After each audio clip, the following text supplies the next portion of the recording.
Assalamualaikum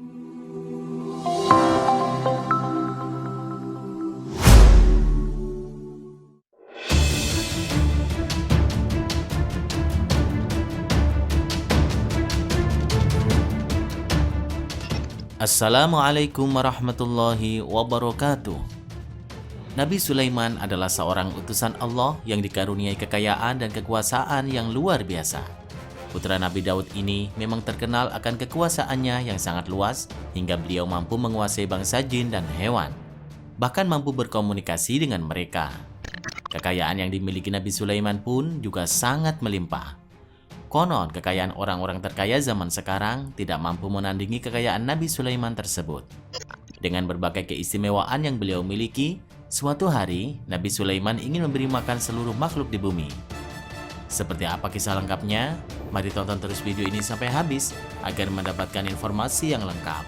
Dan jangan lupa subscribe jika belum, oke?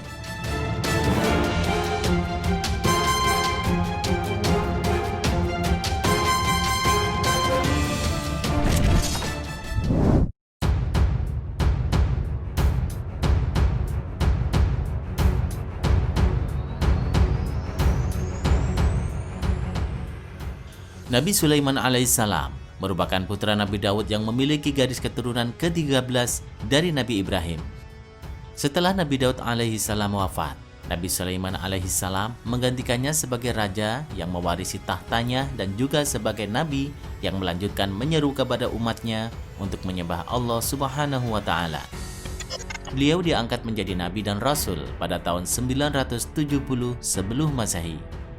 Nabi Sulaiman alaihissalam diberikan anugerah berupa mukjizat bisa memahami bahasa semua makhluk, dapat menundukkan angin hingga menundukkan makhluk halus seperti golongan jin yang semuanya tunduk pada perintahnya untuk melakukan apa yang dikehendakinya. Selain itu, Nabi Sulaiman juga sangat kaya raya. Hal itu dapat dilihat dari istana Nabi Sulaiman yang sangat indah. Istana itu dibangun dengan gotong royong manusia, binatang, dan jin. Dindingnya terbuat dari batu pualam, tiang dan bitunya dari emas dan tembaga, atapnya dari perak, hiasan dan ukirannya dari mutiara, intan, dan berlian, sedangkan pasir dan tamannya ditaburi mutiara. Hingga saat ini kekayaannya masih menjadi perbincangan hangat di tengah pemburu harta karun. Bagaimana tidak, kekayaannya yang begitu menakjubkan membuat orang-orang tergiur untuk menemukan sisa-sisa kekayaannya yang mungkin saja masih terpendam. Karena terlampau kaya, beliau berpikir kekayaan yang dimilikinya terlalu banyak. Nabi Sulaiman merasa sangat bersyukur dengan karunia yang Allah berikan kepadanya. Kemudian beliau meminta izin kepada Allah untuk diperkenankan memberi makan semua makhluk hidup yang ada di bumi. Kisah ini tertulis dalam kitab Durratun Nasikhin fil Wa'izin wal Irsyad karya Syekh Utsman bin Hasan bin Ahmad Syakir al-Khawbawi. Dikisahkan, pada suatu ketika, Nabi Sulaiman memohon kepada Allah ingin membagikan rizki yang ia miliki kepada seluruh makhluk dengan memberinya makan. Tak tanggung-tanggung, beliau memohon kepada Allah untuk melakukannya selama 1 tahun penuh. Namun Allah memberikan peringatan bahwa ia tak akan mampu melakukannya. Akan tetapi, Nabi Sulaiman tidak menyerah begitu saja. Ia kembali bermunajat kepada Allah, namun ia hanya memohon selama sehari penuh untuk memberikan makanan kepada seluruh makhluk tersebut. Kalau begitu, izinkan hamba menyediakannya dalam sehari saja, kata Nabi Sulaiman. Maka Allah mengizinkan Nabi Sulaiman untuk memberi makan seluruh makhluk selama sehari.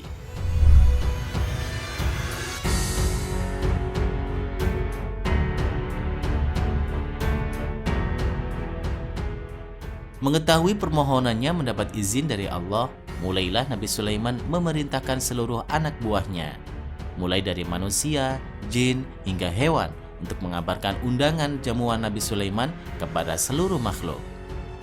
Beliau juga mengerahkan seluruh juru masak untuk mempersiapkan hidangan.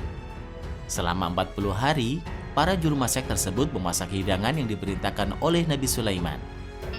Agar persiapannya lancar, Nabi Sulaiman juga meminta kepada angin untuk tidak bergerak selama waktu yang telah ditentukan. Tujuannya agar makanan-makanan yang sedang disiapkan untuk semua makhluk di bumi itu tidak berterbangan. Setelah semua hidangan sudah siap, Hidangan tersebut dijaga baik-baik oleh anak buah Nabi Sulaiman. Anak-anak kecil tidak diizinkan mendekatinya agar tidak merusak makanan yang hendak disajikan itu. Kemudian Nabi Sulaiman memerintahkan agar seluruh makanan ditata di padang yang luas. Setelah ditata sedemikian rupa, diperkirakan panjang dan lebar seluruh makanan yang dihidangkan tersebut memiliki jarak hingga perjalanan 1 bulan menggunakan kuda. Setelah semua persiapan sudah beres, Allah kemudian bertanya kepada Nabi Sulaiman, "Sulaiman, siapakah yang akan engkau beri makan terlebih dulu?" tanya Allah. Nabi Sulaiman kemudian menjawab, "Makhlukmu yang ada di darat dan di laut, wahai Allah." Allah kemudian memanggil ikan paus dan memerintahkannya untuk memenuhi undangan dari Nabi Sulaiman itu. Ikan paus yang menjadi penghuni samudera itu kemudian bergerak menghampiri gunungan makanan yang telah disiapkan oleh Nabi Sulaiman. Paus itu berkata, "Wahai Sulaiman, hari ini Allah menjadikan rizkiku melalui tanganmu." Nabi Sulaiman lalu mempersilahkan paus itu untuk menikmati makanannya. "Makanlah dan ambillah makanan itu hingga engkau merasa kenyang," tutur Nabi Sulaiman. Setelah dipersilahkan dan diizinkan untuk menikmati makanan yang telah disiapkan, ikan paus itu pun segera melahap hidangannya. Akan tetapi, rupanya porsi makan sang paus sangat banyak, sehingga gunungan makanan itu habis dalam sekejap. Makanan-makanan yang telah disiapkan selama 40 hari lamanya itu tidak bersisa, dan membuat Nabi Sulaiman serta para pasukannya terperangah. Setelah menghabiskan makanan yang disediakan, paus itu berkata, "Hai Sulaiman, buatlah aku kenyang, aku masih lapar." Nabi Sulaiman kemudian bertanya dengan heran, "Kamu belum kenyang?" "Hingga kini aku belum kenyang," kata paus. Mendengar jawaban sang paus itu, Nabi Sulaiman tidak bisa berkata-kata. Nabi Sulaiman sudah tak mampu menyajikan hidangan lagi karena semua hidangan yang ada telah dihabiskan oleh paus tersebut.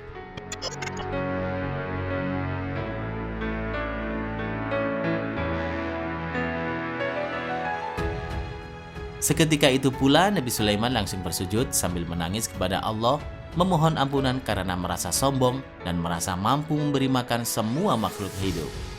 Padahal memberi makan satu jenis hewan saja, ia masih belum cukup dan mampu. Dalam sujudnya beliau berucap, "Maha suci Tuhan yang menjamin rezeki semua makhluknya dari jalan yang tak terpikirkan." Nabi Sulaiman mengakui bahwa tidak ada yang bisa menandingi kekuasaan Allah dalam memberikan rizki kepada seluruh makhluknya. Hanya Allah satu-satunya zat yang dapat memberi rizki kepada semua makhluk hingga makhluk tersebut merasa kenyang dan tidak merasa lapar lagi. Hanya Allah yang bisa menjamin rizki semua makhluk yang ada dimanapun dalam keadaan cukup, tanpa kurang ataupun lebih. Dari kisah ini kita bisa memetik banyak hikmah. Tidak ada gunanya merasa takabur atau tinggi hati. Seberapapun banyak harta, seberapapun tinggi pangkat kedudukan atau kekuasaan yang kita miliki, tidak akan sanggup mengalahkan kekuasaan Allah Subhanahu wa Ta'ala. Karena itu, tidak ada gunanya manusia bersikap tinggi hati dan sombong di hadapan makhluk lainnya. Wallahu a'lam bishawab.